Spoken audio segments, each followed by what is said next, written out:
নমস্কার বন্ধুরা, আমি সুপর্ণা। তোমরা সবাই কেমন আছো? আশা করি খুব খুব ভালো আছো। আমার চ্যানেলে নতুন একটা ব্লগে অনেক অনেক ওয়েলকাম। ঘর দূরের অবস্থা দেখো কী অবস্থা। আর তোমরা তো ভালো করেই জানো এই ভিডিওগুলো আমার ইলেকশনের আগের ভিডিও। আর ইলেকশনের আগে আমাদের কী দুর্দশা ছিল তোমরা তো ভিডিওর মাধ্যমে সেটা জানতেই পারছো। যা পরিস্থিতি ছিল, দম নেওয়ার মতো মানে টাইম ছিল না আমার কাছে। সংসার আর ইলেকশনের কাজের মাঝখানে আমি যেন একেবারে স্যান্ডউইচ হয়ে গেছিলাম। সকালবেলা কোনো কাজ করে যেতে পারিনি। সকাল 8টায় ফোন আসতে আমাকে বেরিয়ে যেতে হয়েছিল ভোটার ক্যাম্পে। তো গৌতম যতটা পেরেছে বাসি ঘর ঝাড় দেওয়া, মোছা আর বেসিনে বাসনটা মেজে ও অফিস বেরিয়ে গেছিলো। আর আমি আসতেই উৎসাহ ঘুম থেকে উঠেছে, বাসি বিছনা তো ওইভাবেই পড়েছিল, তোমরা তো দেখলেই। আর এখানে গৌতম টিফিন কিনে দিয়ে গেছিলো। এখন বাজে প্রায় 10:30 11টা। তো এই মুহূর্তে যদি আমি টিফিন বানাই আর খাবো কখন? তো ভাগ্যিস গৌতম পেটাই পাওয়াটা আর ঘুগনি কিনে দিয়ে গেছিলো। ঠান্ডা হয়ে গেছিলো ঠিকই, কিন্তু খেতে দারুণ টেস্টি ছিল। আমি তো খাবারটা নিয়ে বসে পড়েছি। উৎসাহ এখনও বাথরুম থেকে বেরোয়নি। আর এদিকে দেখো আমার একদম বিছানা টিছানা একদম পরিষ্কার হয়ে গেছে। আজকের উৎসাহকে একটু স্কুল যেতে হয়েছিল, পুরনো স্কুলে। ওর তো এখন স্কুল গরমের ছুটি আছে। পুরনো স্কুলে যেতে হয়েছিল ওর রেজাল্ট, টিসি সার্টিফিকেট, তারপর একটা সার্টিফিকেট আনার জন্যে ও রেডি হয়তো বেরিয়ে পড়লো। আর আমি এদিকে ডিম আলু সিদ্ধ বসিয়ে দিয়েছি। আজকে একটু ডিমের তরকারি ঝোল ভাত করে নেবো, আর কোনো কাজ রাখবো না। এর মাঝখানে চলে এসেছে আমার একটা কুর্তি, যেটা আমি অনলাইন অর্ডার করেছিলাম। যেটা তো আমার ভীষণ পছন্দ হয়েছে, কিন্তু জানি না আমার গায়ে হবে কি না। দেখে যেন মনে হচ্ছে যে সাইজে একটু প্রবলেম হতে পারে। ডিম আলু ওইভাবে সিদ্ধ করে রেখে, আর যেহেতু বৃহস্পতিবার স্নান করে আগে ঠাকুরটা দিয়ে নিলাম, কারণ ঠাকুরটা দিতে অনেকটাই টাইম লেগে যায় বৃহস্পতিবারের।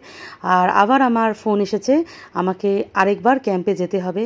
এইভাবে বারবার যাতায়াত করে করেও না মানে আমার আরও অস্বস্তি, এই গরমের মধ্যে অস্বস্তি লেগে যাচ্ছে। অনেকক্ষণ পর তোমাদের সামনে চলে আসলাম। সকাল থেকে আর আশাই হয়ে ওঠেনি, একটার পর একটা কাজ। তো ডিম আলু ওদিকে সিদ্ধ বসিয়ে দিয়ে তাড়াতাড়ি ঠাকুরটা দিয়ে নিলাম। ঠাকুরটা দিতে দেওয়ার আগেই ফোন চলে এসেছে, আবার আমাকে 2টোর মধ্যে ভোটার ক্যাম্পে যেতে হবে। আর জাস্ট পাচ্ছি না, আমার শরীরও দিচ্ছে না। একটু রেস্টেরও দরকার। একটু যদি এসে রেস্ট না নিই, সঙ্গে সঙ্গে কাজে লেগে পড়তাম আলাদা ব্যাপার। একটু বসেছিলাম, বুঝতে পারিনি যে আবার যেতে হবে। আর তার মধ্যে ঠাকুরটা অনেক আগেই দেওয়া হয়ে যেত।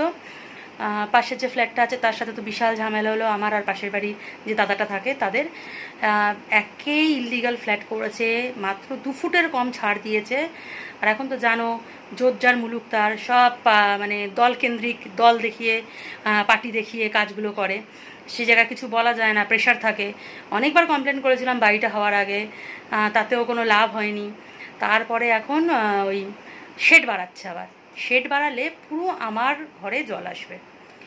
এর আগে আমার গলিতে খাবার দাবার ফেলছে, রোজ আমার গলিতে খাবার দাবার ফেলছে। সব বক্স, জানলাগুলো বক্স করা, সেখান থেকে খাবার ফেলে দিচ্ছে। সেদিনকে একটা কাঁচ, গোটা বড় কাঁচ আমার গলিতে ফেলেছে। যদি আমি গলিতে থাকতাম আমার মাথায় পড়ে আমি ইনজোর্ড হয়ে যেতাম। বলছি লোকটা ল্যান্ডলর্ড, মানে যে লোকটা মানে রেন্ট দিয়ে উনি অন্য জায়গায় থাকেন, বারবার কমপ্লেন করছে, কোনো কথা শুনছে না। তো ওই নিয়ে এখন বিশাল ঝামেলা হলো। আমি আর পাশের বাড়ি দাদাটা মিলে বিশাল ঝামেলা করলাম। আবার শেড বাড়াচ্ছিল দেখে, জানলায় সব বক্স করা, তার উপর দিয়ে আবার শেড বাড়াচ্ছে। মানে টোটাল শেডটা আমার পজিশনের জায়গায় চলে আসছে, আর পাশের বাড়ি দাদার জায়গায় চলে আসছে। তো সেই করতে করতে 1 ঘন্টা পুরো নষ্ট, ঝগড়া ঝামেলা করতে করতে। তারপর যদি বা ঠাকুর দিয়ে উঠলাম, এখন আবার রেডি হয়ে থাকছি। বললো এক্ষুনি যদি ইলেকশনের গাড়ি আসে আমাকে এক্ষুনি গাড়িতে উঠে পড়তে হবে। তো তার জন্য রেডি থাকতে বললো। তখন রেডি হয়ে নিচ্ছি। রান্না জানি না কি হবে, যতক্ষণ না আসে ভাবছি একটু রেডি হয়ে রান্নাটা করে নেবো। আদৌ আজকে আমি খেতে পারবো কিনা জানি না। আর উৎসাহ এখনও ফেরেনি। উৎসাহ ফিরলে তো বলেই দিচ্ছে দিদার বাড়িতে যাবে। এই একটা বাঁচোয়ার, নাহলে মেয়েটারও আজকে খাওয়া জুটতো না। দেখি কতদূর কী করতে পারি। একদম যাকে বলে ঘাঁটা লাইফস্টাইল হয়ে যাচ্ছে এখন, পুরো ঘাঁটা। যতক্ষণ না ভোট শেষ হবে এরমই চলতে থাকবে। ডিম আলু সিদ্ধ করা ছিল, ফ্রিজে মশলা করা ছিল, তাই আর টাইমটা নষ্ট করলাম না। যতক্ষণ না ফোন আসে ভাবলাম যতটা রান্না এগিয়ে রাখা যায়। আর যদি রান্নাটা হয়ে যায় তাহলে তো খুবই ভালো, অন্তত আমি খেয়ে দিয়ে বেরোতে পারবো। এদিকে রান্না করছি, এদিকে টুকটাক ঘরে যেটুকু কাজ বাকি আছে সেটাও করছি, আবার তার মাঝে নিজেকেও রেডি করে নিচ্ছি। শেষমেশ রেডি হয়ে রান্না করছি, যখন তখন চলে আসতে পারি। আচ্ছা, প্রেশার কুকারে ভাত করে নেব। চালটা ধুয়ে প্রেশার কুকারটাও রেডি করে রেখেছি। তরকারিটা নামিয়ে ভাতটা বসিয়ে দেবো। আর সেরকম একটা গরমটাও কিছুতেই কমছে না। শুনলাম নাকি আবার ভোটের দিন নাকি খুব ঝড় বৃষ্টি হবে। জানি না, দেখো বাইরে কি হাওয়া হচ্ছে, জানি না দেখা যাচ্ছে কিনা বাইরে কি হাওয়া হচ্ছে, কিন্তু তাও গরম কমছে না। যেহেতু ডিম আলু সিদ্ধ করাই ছিল, তো রান্না করতে বেশি সময় লাগেনি, ঝটপট আমার ডিমের ঝোলটা হয়ে গেছে। আর এদিকে চাল টাল ভিজিয়ে, যেটা বললাম প্রেশার কুকার একদম রেডি করে রেখেছি। আর ডিমের তরকারি নামিয়ে প্রেশার কুকারটা বসিয়ে দিচ্ছি। এদিকে দেখো ডিমের ঝোল হয়ে গেছে। আজকের 1 তরকারি ভাত, আর কোনো ঝামেলাই রাখিনি। 2 বেলার ডিমের ঝোল করে নিয়েছি একেবারে। কোনো ফোন করেনি, সেই সুযোগে একটু ভাত খেয়ে নিচ্ছি, নাহলে আর ভাত খাওয়া হবে না।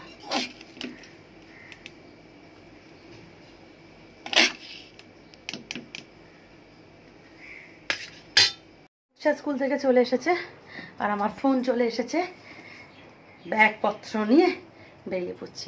রেস্ট বলে কিছু নেই সকাল থেকে, আর কি বলবো। যাই হোক, আর গেটের মুখে আমার পুষি বাচ্চাগুলোকে নিয়ে দাঁড়িয়ে আছে। তো চলো, পরে আবার দেখা হচ্ছে। এখন বর্তমানে ইনি হচ্ছেন আমার দ্বার প্রহরী, আর ওইদিকে দুটো বাচ্চা বসে আছে খেলছে। গেট খোলার আওয়াজ হতেই দেখো মুভমেন্ট চেঞ্জ।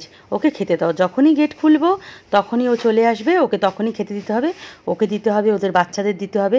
মাঝে মাঝে আমাদের এই মিনি ম্যাডাম এমন আবভাব করে যেন ওর এবং ওর বাচ্চার দায়িত্বটা সম্পূর্ণ আমার আর গৌতমের ওপর, ওইভাবেই অ্যাটিটিউড দেখায়। বাড়ি ফিরতে ফিরতে প্রায় 6:30 সন্ধ্যা হয়ে গেছে, আর এসে দেখছি আমার দ্বার প্রহরী তার বাচ্চা কাচ্চা নিয়ে আমার গেটের কাছে ঠিক পাহারাটা দিচ্ছে। এই কাজটা বেশ ভালোই করে। বাড়িতে এসে ঝটফট ফ্রেশ হয়ে আগে সন্ধ্যাটা দিয়ে দিলাম, আমার গোপুসোনাকে ভোগ নিবেদন করলাম, কারণ অনেকটাই দেরি হয়ে গেছে, সন্ধ্যার টাইমটা চলে গেছে। আর যেহেতু বৃহস্পতিবার মানে লক্ষ্মীবার, তাই সন্ধ্যাটা একটু আগেই দিয়ে নিলাম। সন্ধ্যা দেওয়ার পর আমার শাশুড়ি মায়ের কুর্তিটা দিয়ে গেল। এটা আমি অনলাইন অর্ডার করেছিলাম, এটা দুপুরবেলা এসেছে, তখন তো আমি ছিলাম না বাড়িতে। এটা একটা 1 পিস অর্ডার করেছি, একটু অন্য ধরনের, কাপড়ের কোয়ালিটিটা দারুণ এসেছে।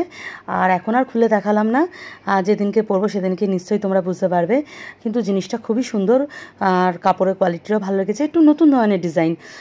আশা করি এটা সাইজে কোনো প্রবলেম হবে না, এটা একটু বড় সাইজই নিয়েছি। যা দিনে দিনে আমি যা বেড়ে উঠছি, মানে চারিদিকে ছড়িয়ে যাচ্ছি, হ্যাঁ, একটা ফাঙ্গাসের মতো ছড়িয়ে যাচ্ছি, তার জন্য একটু সাইজটা বাড়াতে হয়েছে। আর বিকালবেলা একটু ক্লাবে গেছিলাম, বিকালে বলবো না, মানে রাতে বলতে গেলে প্রায় 8:30 9টার সময় ক্লাবে গেছিলাম। গৌতম নিয়ে এসেছে এক গাদা ফুচকা চুরমুর, ওইদিকে রাজাবাবু বসে আছে, আমরা এখন দেখব পঞ্চায়েত। আর রাতে বাড়ি ফিরে খেয়েছিলাম ডিমের তরকারি রুটি, আর ডিমের তরকারি তো সকালে করেছিলাম, তোমরা তো দেখিয়েছিলে। তো আজকে ব্লগটা এইটুকু, সবাই ভালো থেকো, সুস্থ থেকো, বাই।